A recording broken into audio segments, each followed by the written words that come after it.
காஷ்மீரில் நடந்த தீவிரவாதிகளின் தாக்குதலில் அப்பாவி மக்கள் 28 பேர் உயிர் இழந்தது மிகப்பெரிய ஒரு ஏற்றுக்கொள்ள முடியாத ஒரு விஷயம். ஒட்டுமொத்த இந்தியாவும் கண்ணீர் விட்டு அழுதுகிட்டு இருக்கு இந்த செயல்னால. அங்க இருக்கக்கூடிய இந்த விஷுவல், அந்த இமேஜஸ்லாம் பார்க்கும்போது நெஞ்சியை உழுக்கிற மாதிரி இருக்கு. சந்தோஷமா இங்கேருந்து கிளம்பி போய் இந்த இந்த கோடை காலத்துல அங்க போயிட்டு எப்பவுமே மக்கள் அந்த அந்த அந்த பிளேஸே, பெகல்காம் என்ற பிளேஸே ஒரு மினி சுவிட்சர்லாந்துன்ற மாதிரி சொல்றாங்க. அந்த லொக்கேஷனே நீங்க பார்க்கணும்னா ரொம்ப ரம்மியமா அழகா அப்படி ஒரு இடத்த நீங்க வாழ்நாள்ல பார்க்கவே முடியாத ஒரு மாதிரி ஒரு இடம். அங்க பல ரெசார்ட்ஸ் இருக்கு. பல மக்கள் இந்த சம்மர் டைம்ல தமிழ்நாடுல இருக்கக்கூடிய, ஆந்திரா, கர்நாடகான்னு சொல்லி இந்தியாவில் இருக்கக்கூடிய மூலை முடுக்கில் இருக்கக்கூடிய பல மக்கள் அந்த இடத்துக்கு போய் சங்கமிக்கிறது வழக்கமா நடக்கிற ஒண்ணு.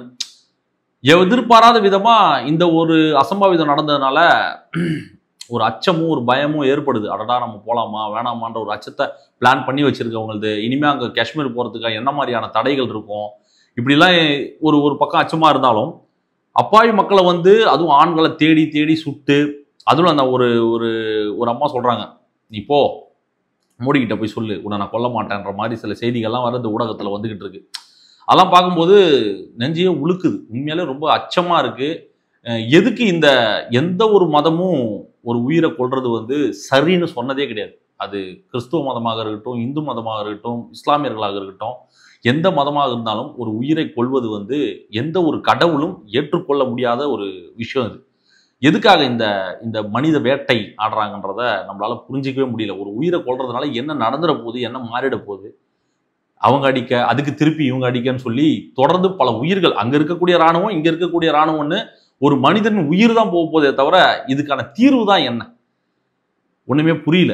இப்படி இந்த மாதிரி ஒரு சோகமான சூழல் நிலவும் பொழுது இந்த மீடியாக்கள், இந்த சில சில ஊடகங்கள், இந்த சோசியல் மீடியாவில் இருக்கக்கூடியவங்கலாம் இதுதான் சமயம்னு சொல்லி எப்பயோ நடந்த விஷயங்கள், எப்பயோ நடந்த அந்த வீடியோ ஃபுட்டேஜஸ்லாம் எடுத்து போட்டு இந்த விஷயத்தோட ரிலேட் பண்ணி போடுறதுக்கான தேவை என்ன, காரணம் என்ன? இதை நம்ம அரசியல் பயப்படுத்தவே நான் விரும்பல. இது மத அரசியல் பண்றாங்க. இதுல ஒரு எலெக்ஷனை நோக்கி இந்த வக்ஃப் விஷயத்தை திசை திருப்பத்துக்காக பண்றாங்கலாம் பேசுறதுக்கு எப்படி இதை நான் அரசியல் மயப்படுத்தவே விரும்பல. ஒரு மனிதனாக ஒரு உயிர் போயிருக்கு. 28 பேருங்க. ஒரு ஆர்மி ஆபீசர் இறந்தாலும் இழப்பு தான், பொதுமக்கள் இறந்தாலும் இழப்பு தான். புரியுதுங்களா? ஒரு உயிர் என்பது சாதாரணமான விஷயம் கிடையாது. அது அசால்ட்டா ஒரு 10 நிமிஷம் முன்னாடி உயிரோட இருந்தா, என் கணவர் இன்னைக்கு இல்லை, என்னையும் கொன்னுடுங்கன்னு அந்த அம்மா அழுகுறாங்க, அந்த மனைவி அழுகுறாங்கன்னா அவங்களுக்குள்ள எந்த மாதிரியான ஒரு வலி இருந்திருக்கும் நீங்க பாருங்க. தன் தாய் முன்னாடியே, தன் மகன் முன்னாடியே, தன் மனைவி முன்னாடியே ஒருத்தரோட உயிர் போகுதுன்னும் போது அது எவ்வளவு பெரிய ஒரு கொடுமையான ஒரு விஷயம். அது நினைத்து பார்க்க முடியுமா? நம்ம இன்னைக்கு தமிழ்நாட்டில் சேஃபா இருக்கோம், கர்நாடகால சேஃபா இருக்கோம், ஆந்திரால நம்ம சேஃபா இருக்கோம். ஒரு ஏசி ரூம்ல உட்காந்துட்டு ஒரு ட்வீட் போட்டு நம்ம அமைதியா நம்மளோட கண்டனமோ எதிர்ப்போ ஆதரவோ நம்ம ஈஸியா தெரிவிச்சுட்டு போயிடணும். ஆனா பாதிக்கப்பட்டவங்களோட குடும்பம் அங்க இரவு பகல் பாராம உழைத்து கொண்டிருக்கிற நமக்காக நம் நாட்டின் ராணுவ வீரர்களோட அதை பத்திலாம் நம்ம சிந்திக்கிறதுக்கு நமக்கு டைமே இல்லை. ஆக்சுவலி நம்ம அதை பத்தி இந்த மாதிரி ஏதாவது ஒரு இஷ்யூ நடந்தாதான் நம்ம அதை பத்திலாம் பேசுறோமே தவிர நம்ம கடந்து போயிட்டே இருக்கோம். ஆனா சோசியல் மீடியால இதை அரசியல் மயப்படுத்தி அதில் அரசியல் மயப்படுத்துறோம்னு, அது பிஜேபி சைட்ல இருந்தாலும் சரி, இல்ல மற்ற கட்சிகளா இருந்தாலும் சரி, இதுல ஏன் இந்த அளவுக்கு தரம் தாழ்ந்து போறாங்கன்றதே நமக்கு புரியல. இன்னமும் தேடிக்கிட்டு இருக்காங்க. காஷ்மீர் போலீஸ் தேடிக்கிட்டு இருக்கு. அடையாளம் காட்டுறவங்களுக்கு 20 லட்சம் ரூபாய் பரிசு கொடுக்குறோம்னு அறிவிச்சிருக்காங்க.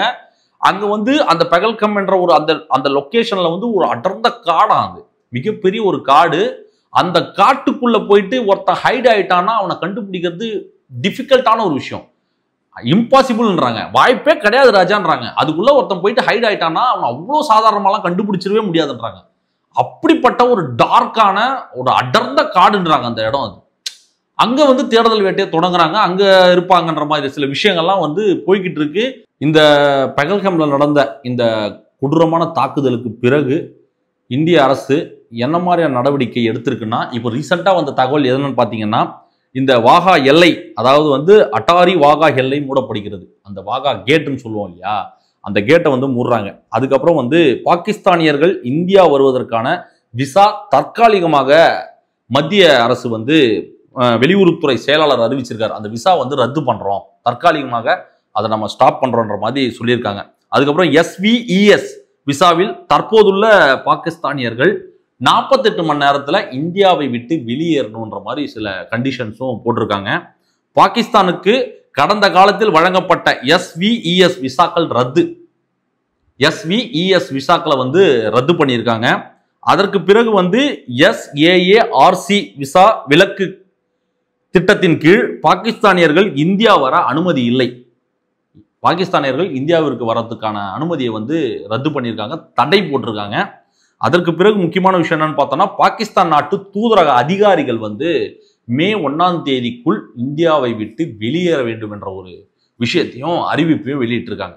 பாகிஸ்தான் உடனான தூதரக உதவிகளை குறைக்க முடிவு செய்திருக்கிறதாகவும் தகவல்கள் இப்போ சுட சுட வந்திருக்கிற அப்டேட் இது. இப்படி பாகிஸ்தானுக்கும் இந்தியாவுக்குமான அந்த இருக்கக்கூடிய இந்த சின்ன சின்ன விஷயங்களையும் இப்போ டோட்டலாவே கட் பண்ணியிருக்கு இந்திய அரசு.